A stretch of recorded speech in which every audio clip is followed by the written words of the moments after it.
Simula taong 1934 hanggang sa kasalukuyan, nakasama ng sambayan ng Pilipino ang Philippine Charity Sweepstakes Office. Naging karamay ang PCSO sa mga kapighatiang pinagdaanan ng bayan na sama-sama nating nalampasan. Mula noon, ngayon, sa hinaharap at magpakailanman, asahan ninyo ang PCSO sa pagtataguyod ng isang matatag, maginhawa at panatag na buhay sa bawat Pilipino.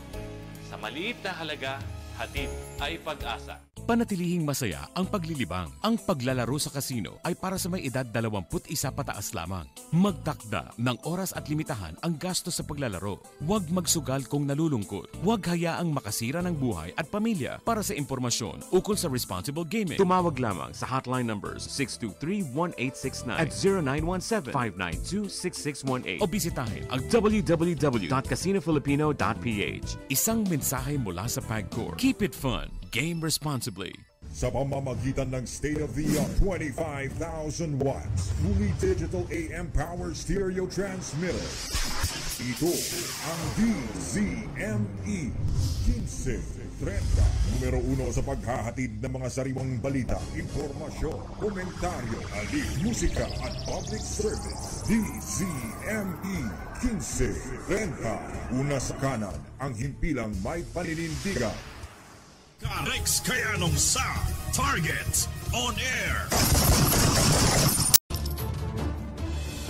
May nakikitang reasonable basis mga kaibigan ang prosecutor ng International Criminal Court o yung ICC, kumbaga para paniwalaan mga kaibigan ay yung sinasabing aligasyon ay yung pagpatay sa ilalim ho ng ipinatutupad hong anti-drug campaign ni Pangulong Duterte mga kaibigan. Ang sagot ho dyan, ang depensa ng Palasyo ng Malacanang, kumbaga wala hong jurisdiction ang ICC sa Pilipinas mga kaibigan. At kaninang umaga nga, napakinggan ho natin mga kaibigan si Attorney Harry Roque at yan ho yung depensa ho ng mama at matagal na ho sinasabi ho ng Palasyo na handa ho si Pangulong Duterte. Di ba na sa mailalim ho dun sa investigasyon ho ng ICC na una na hong nagsabi nung nakaraang taon, kung familiar ho sa inyo, etong si Chief Prosecutor Bensoda na tutukan yung sinasabing paglaganap daw mga kaibigan ng extrajudicial killing ho sa Pilipinas. Kasi itong extrajudicial killing mga kaibigan, kung familiar ho sa inyo, isa ho yan sa naging instrumento ito ho si Kosang Laila de Lima. Kumbaga nung kasagsagan nung investigasyon dyan ho sa Senado, siya ho yung nag-ingay ho dyan At hindi ho ka-frequency ng Palasyo ho ng Malacanang. Kaya muling iginiit mga kaibigan ng Palasyo na wala ho kinalaman ng gobyerno doon ho sa pagtaas ng bilang yung mga napapatay. Partikular ho dun sa may kinalaman ho dun sa illegal ho na droga o kagaya ho yung mga napapatay ho mga vigilante. Di ba, ang depensa nga ho dyan ng makakaliwang grupo.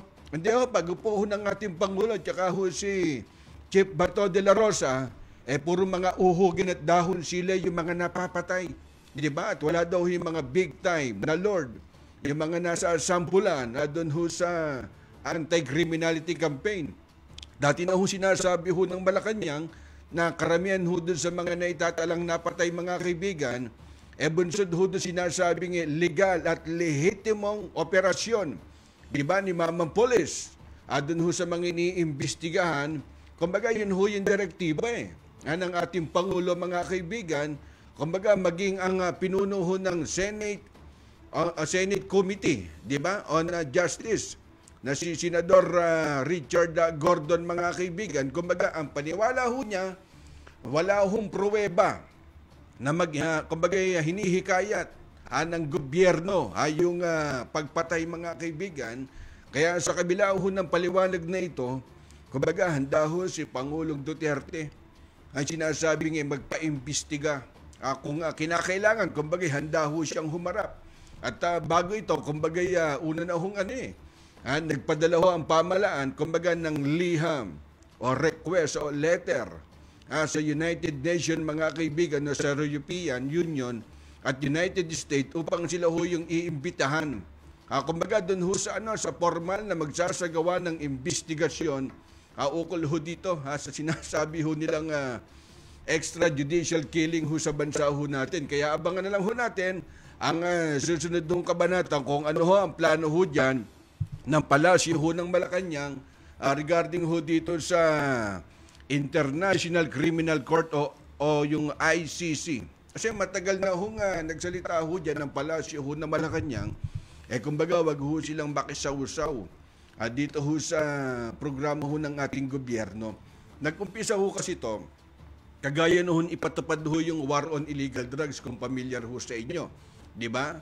Kagaya ho yung mga napapatay ho mga mayor na naandun ho sa narcolis o nasa listahan ng tanggapan ho ng Philippine National Police. Di ba? Depensa nga ho dyan ng ilang mayor ho sa bawat probinsya. And the Garis, ano ba hong intel validation ang ginagawa para mapasama ho dun sa narcolis? Kumbaga kasama ho to Dun ho sa planong imbestigahan ng tanggapan ho ng International Criminal Court o yung ICC. Kaya nga ang depensa ho dyan ng Palasyo ng Malacanang, handa ho kami na sumalang dun ho sa malalimang investigasyon at i-justify ho ng gobyerno yung nangyayaring pagpatay. May kinalaman ho doon sa drug operation ng tanggapan ho ng Philippine National Police. Di ba lalo na ho yung paglatag ho doon sa war on illegal drugs. Medyo matamlay lang ho ngayon ang palasyo ho ng Malacanang, bagamat nasa kasagsagan ho tayo ng COVID-19 mga kaibigan. At doon ho nakasentro ang atensyon ho ng palasyo ho ng Malacanang regarding ho doon sa bakuna. Diba? At dito naman ho sa regarding ho dito sa International Criminal Court, siguro isang diversionary tactic ho to at para pag-usapan, pero ang palasyo ng Malacanang, kumbaga hindi mo kayang patayuin ng balahibo. Kung yan lang ho pag-uusapan mga kaibigan, at kung familiar ho sa inyo, nung mayor pa lang ho si Digong, dyan ho sa Davao City, nung magkaroon ho ng bank robbery, di ba kasama nga ho doon si Digong, doon ho sa isinagawang operation, doon ho sa kidnap or ransom na yun, kung familiar ho sa inyo, napakatagal na ho yan medyo abot lang ho natin. Sinampano ho ng kaso ho doon yung ilang police na ang kalihim ng Department of Justice way back Kosang Laila de Lima at saka ho doon sa Commission on Human Rights. Kaya nga ho nung pagkapanalo ho ni Digong, talagang hindi ho magka-frequency si Kosang de Lima mga kaibigan. Kaya nga sabi ho nila, iba ho ang patutunguhan ho nito. At ang sabi ho doon ni Digong, doon ho kay Mamang Police mga kaibigan, PNP, shoot to kill order. PNP, shoot to kill order. Sabi ho doon ni Digong, di baling kayo na ho ang magkwento kesa kayo ang pinag-uusapan. Di ba isang lingwahe yun na kailangan si Mamang Police laging isasalba. Ngayon, ginamit naman hong termino ho yan, yung mga abusadong polis, kaya yung ibang mga inosente, yun ho yung nagsasakripisyo, kumbaga collateral damage dito ho sa war on illegal drugs ng ating gobyerno mga kaibigan. Kumbaga malaki ho binabaho ng krimen. Sabi ho yan ng palasyo ho ng Malacanang, pero kung iisa-isain ho natin mga kaibigan yung datos, yung pag-upo ho ni Tatay Digong noong 2016 ho mga kaibigan, malaki ho talaga na ibabaho ng krimen. Ang problema ho lang ho kasi dyan, yung iba talagang sinakyan. Diba? Sinakyan ho nung ibang makakaliwang grupo, kagaya ho ng mga ilang party list na yan. Diba na madalas nga ho nating banggitin ho mga kaibigan, dito ho sa programa ho natin, at nanonood ho sa atin si Ma'am Dea. Ito ho yung isa ho dun sa staff ni Senador si Kuya Bong. At nako, hindi ho tayo makasiingit ho ng isang bias suma interview o phone punch. Bagamat sa oras daw ho ng programa ho natin, natatapat ho yung Senate hearing. Kumbaga kahit nakabreak na ho ang Senado mga kaibigan, nandun pa rin ho yung trabaho dun sa labas. Di ba? Yung pagbigay ho ng tulong, kagaya ho dun sa biktima ho ng kalamidad, naandyan ho yung to the rescue, kada may sunog, abay naandun ho si Kuya Bong. Oras sa Pilipinas, 3:30 ng hapon.